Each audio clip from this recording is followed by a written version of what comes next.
This is the afternoon weather briefing. This is for Tuesday, the 2nd of September. This is James Spann. Got a few scattered showers and thunderstorms over the northern half of the state today. We'll see the same thing through midweek, then one day with drier air on Friday. And the question is, could we see a little rain on Saturday to start the weekend with the next front? A lot of new data is in the house. We'll look at it together. Let's begin with the radar this afternoon. For those watching on my YouTube channel and the socials, we are live at 2:34. If you're watching later on the Alabama Weather Network, thank you for watching. But that's the current situation, and you can see a batch of showers and thunderstorms coming across the west and northwest part of the state. Some pretty decent thunderstorms in progress over parts of Lamar County. Heavy rain falling at Vernon, along Highway 17, back up into parts of Marion County around Ewan and Winfield. Nothing severe, but there's thunder, lightning, and again, probably a decent shelf cloud with that. The showers extend up into parts of Winston, Franklin, Lawrence County, and Colbert County in northwest Alabama. The bulk of the showers today, the really meaningful showers, have been west of I-65.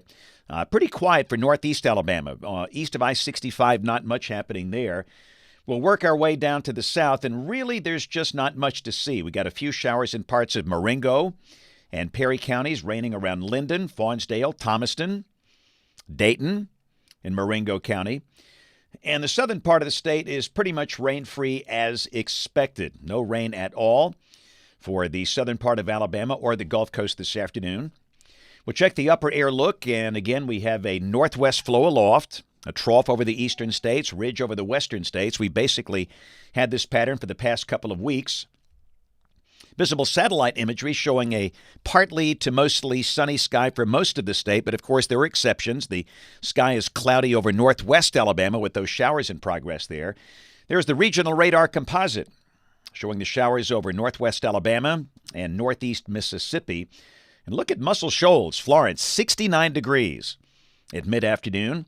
Huntsville, 71, Hamilton, 73. Cullman, the cool spot, they've got 68 because of clouds and rain. But away from that, we've got mostly 80s. 81 for Montgomery, Birmingham at 83, Mobile and Dothan at 84. We'll check the watch warning map this afternoon. Pretty quiet around the nation. Got a few scattered heat issues out west. Here's the severe weather possibilities for the rest of today and tonight. A marginal risk over parts of South Dakota and Minnesota. Tomorrow, a chance of severe storms out around Kansas City and Wichita. And on day 3, which is Thursday, got a marginal risk from eastern Kentucky through West Virginia into western Pennsylvania. We'll check rain for the next 7 days, valid through Tuesday of next week. And again, South Alabama, not much at all. North Alabama, around 1/2 inch. Of course, your number could vary. This is just an approximate estimation, if you will. But the pattern for South Alabama does look pretty dry. Okay, tropical fans, here we go. We are chugging along here in the hurricane season, approaching the climatological peak.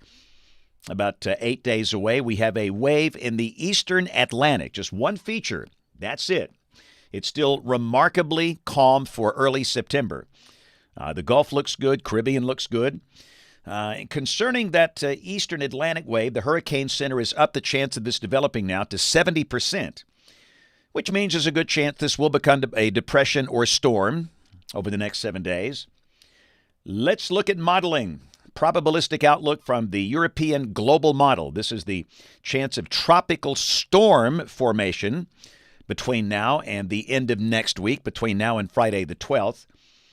And you can see the possibility is up now over 50, 60%. And, of course, the question is, if this thing develops, where does it go? So let's look at modeling. Now, the European, I tend to, want to look at the European ensemble first because it tends to be more accurate in the medium range. But having said that, this is the 12Z GFS ensemble. And you can see the clear idea that almost all the ensemble members, except maybe one, they turn it north, northeast, out to sea, well before reaching the United States.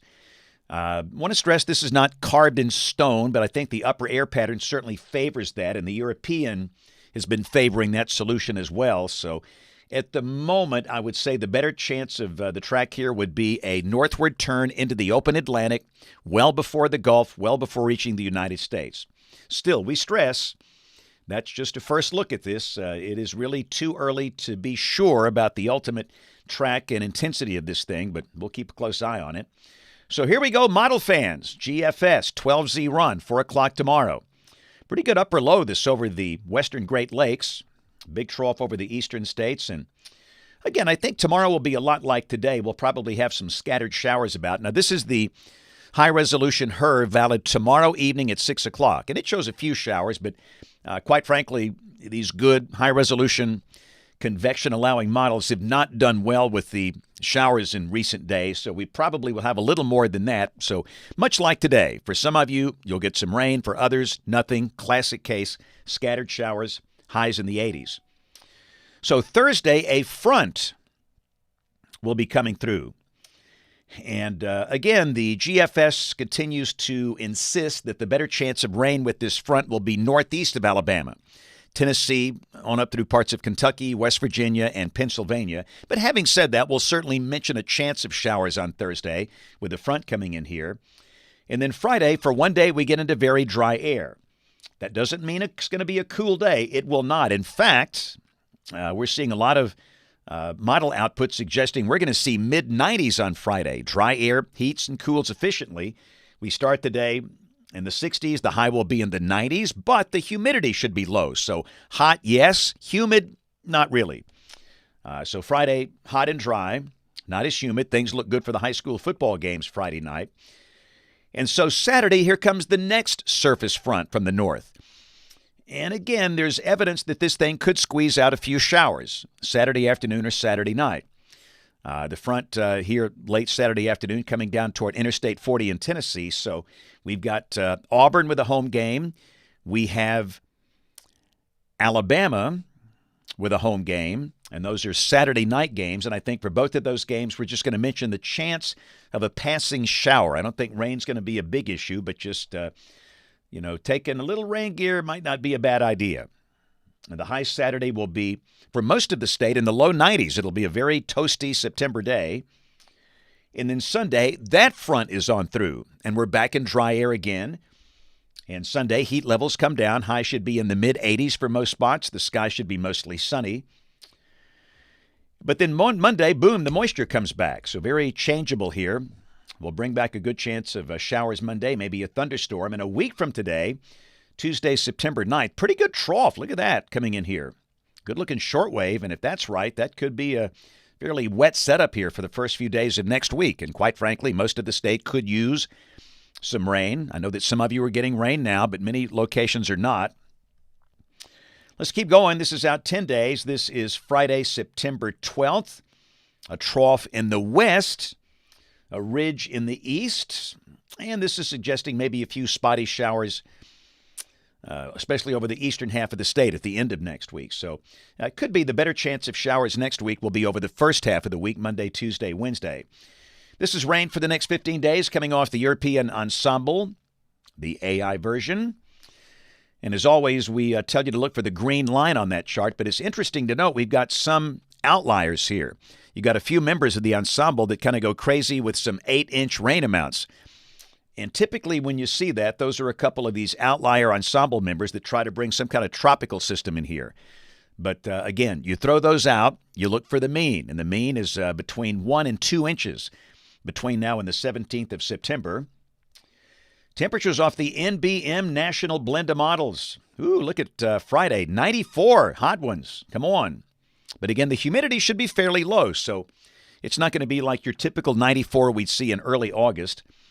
91 on Saturday, then 80s for Sunday and next week with lows mostly in the 60s. And just in the new 8 to 14-day guidance, this is for September 10th through September 16th. And if this works out, temperatures here could be a little above average. So back to the radar, live at 2:43 this afternoon. And again, South Alabama just quiet as a mouse. No rain at all for the Gulf Coast and the southern part of the state. The better rains are falling right here in northwest Alabama, specifically parts of Marion, Lamar, and Fayette counties. Got a pretty good downpour right there at Vernon. And again, it's along Alabama Highway 18 between Vernon and Fayette. And that thunderstorm cluster is moving to the east, which means some pretty good rain will likely start in Fayette soon. I was in Fayette this morning. So my friends at Northwest Alabama Mental Health, we had a great time this morning. But again, other lighter showers over parts of the Tennessee Valley. Those seem to be dissipating over parts of Franklin, Colbert, Lawrence, Morgan counties. A little bit of rain falling in parts of Cullman and Marshall counties. So that's it. But again, had a great time today in the Fayette for the program there. Had a really good time today also in Foster's in Tuscaloosa County. Had a chance to see a big group at Grants Creek Baptist Church. Good-looking cake, too, there. That was outstanding. Tomorrow going to be in Clay County at Barfield Baptist Church for a program there for senior adults. Thursday going to be in Cherokee County at Cherokee County Health and Rehab for a program there. And then I'll be seeing the Greater Gadsden Greeters. And then Friday, a homeschool group at the church at Brook Hills in Shelby County. Always great to see the kids along with the mamas and the daddies. And if you're new here, welcome. We typically do these live on my YouTube channel and my Facebook page every weekday morning about 5:15, every afternoon about 2:45, weekends as necessary. And we know that many of you are watching on the new Alabama Weather Network. We put these videos there for you to get a good briefing. They're a little longer, typically more than you see in a shorter weathercast. So thank you for watching. Don't forget, you can catch my forecast this evening on ABC 3340 News. And you can hear my forecast on great radio stations around the state, including in Birmingham, Classic Rock 106.9. Thanks for watching. Have a great Tuesday evening, and God bless.